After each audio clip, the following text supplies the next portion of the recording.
Well, hello friends, it's Andrew here again. Today is episode 128, and we're finding Jesus in Matthew's Gospel coming down the Mount of Transfiguration, and he's about to re-engage with broader life again. He's with his little executive, Peter, James and John, and now they've caught into the greater body of the disciples, and he's encountering what happens next. So we pick the narrative up at Matthew chapter 17 verse 14. When they came to the crowd, a man came to him, knelt before him and said, "Lord, have mercy on my son, for he is an epileptic, and he suffers terribly. He often falls into the fire and often into the water. And I brought him to your disciples, but they could not cure him." Jesus answered, "You faithless and perverse generation, how much longer must I be with you? How much longer must I put up with you? Bring him here to me." And Jesus rebuked the demon, and it came out of him, and the boy was cured instantly. Then the disciples came to Jesus privately and said, "Why could we not cast it out?" He said to them, "Because of your little faith. For truly I tell you, if you have faith the size of a mustard seed, you can say to this mountain, 'Move from here to there,' and it will move, and nothing will be impossible for you." Right, so there we are. That's that little passage. This story is repeated, or it seems to be, in both Mark chapter 9, verses 14 to 29, and Luke chapter 9, verses 37 to 43. The Luke account is very similar to the one we've read here in Matthew. It's a slightly shortened version, a bit of a Reader's Digest version. The Mark account, though, is so dissimilar, I wonder sometimes if it's a different story altogether. You can have a look for yourself and make your own assessment. You might think, okay, it could be that they remember it differently, that a lot of the stories are people seeing things from different angles, from different perspectives, and some remember details that others don't. Yet Matthew and Mark draw from a common stream, so it's a little surprising. All three accounts, though, and I just encourage you to look at them again. That's Mark chapter 9 verses 14 to 29 and Luke 9 verses 37 to 43. All three accounts are agreed on what comes before and what comes after. The reason I mention this is because in most versions of the Matthew account, verse 21 is missing. This is at the very end. It reads, "But this kind does not come out except by prayer and fasting." So Jesus we could read it like this. Because why did we not cast it out? In verse 20, he said to them, "Because of your little faith. For I truly tell you, if you have faith the size of a mustard seed, you will say to this mountain, 'Move from here to there,' and it will move. And nothing is impossible for you, or will be impossible for you. But this kind does not come out except by prayer and fasting." Okay.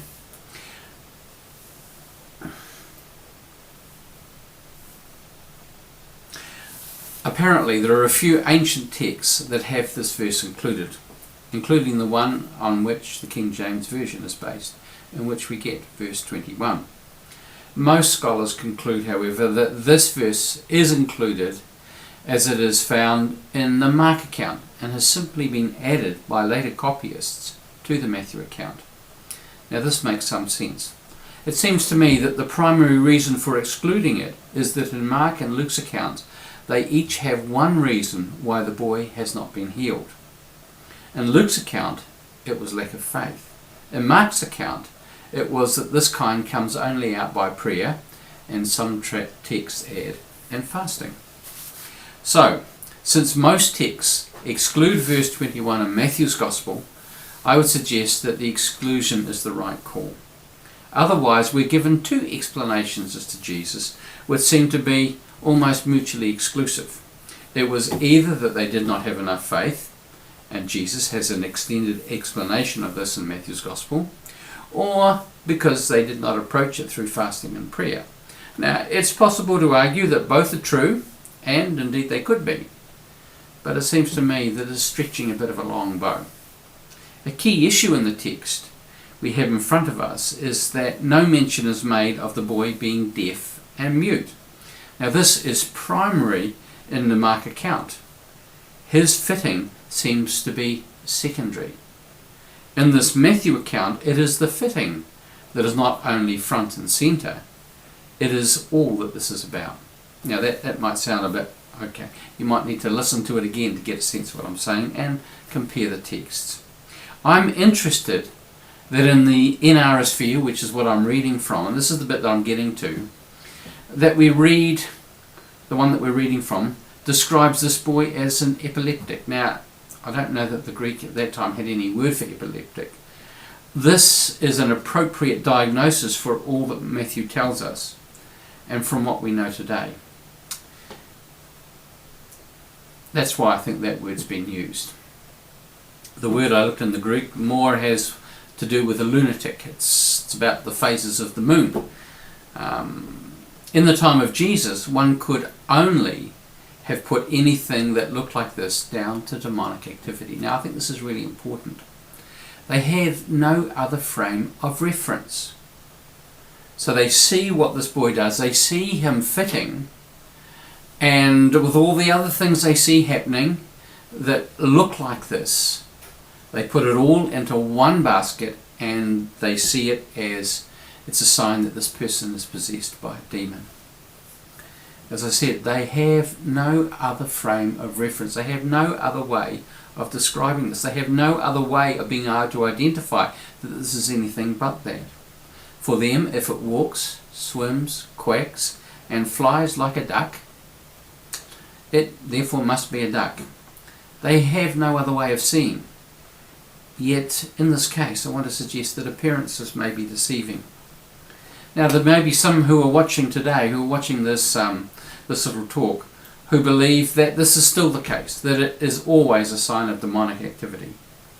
I'm not saying that in some cases this could not be true. Yet we have such medical evidence today that epilepsy is a bona fide medical event that in most cases is readily controllable by either modern medicine or by changes in lifestyle, including diet and sleep patterns, sleep habits. For example, children who get a fever can get febrile convulsions because they are overheating, and this results in a fit.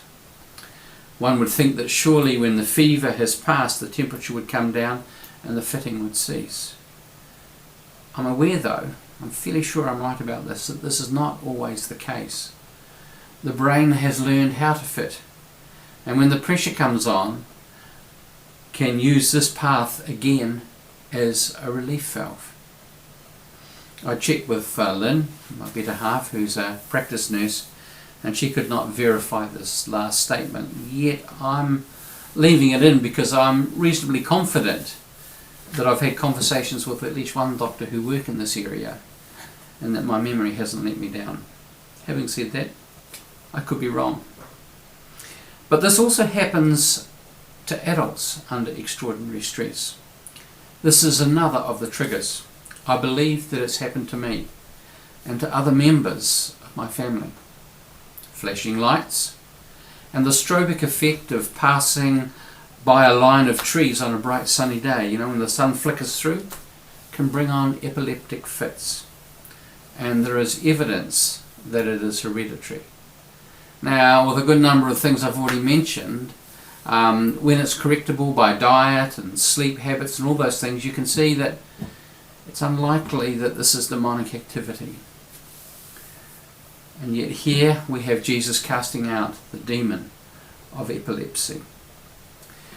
I'm appealing to us to not take the words too literally. We need to understand that this was written in the first century and needs to be able to speak into that context in an intelligible way. It has to make sense to the people that the gospel is being written for at the time. The people of the time needed to be able to understand what they were seeing. And this form of words best suits the situation. In fact, for them, it was probably the only form of explanation that could make any sense. So why am I saying this? Well, it's not to deny demonic activity. I don't doubt that it's real. I am, however, wanting to offer relief to those who may have had a lifetime of believing that they were less than loved by God, less than fully redeemed by Jesus and fully cleansed by Him, less than fully able to exercise ministry in Christ's church because of a judgment that has attached itself to their spirits because they suffer from a condition like epilepsy.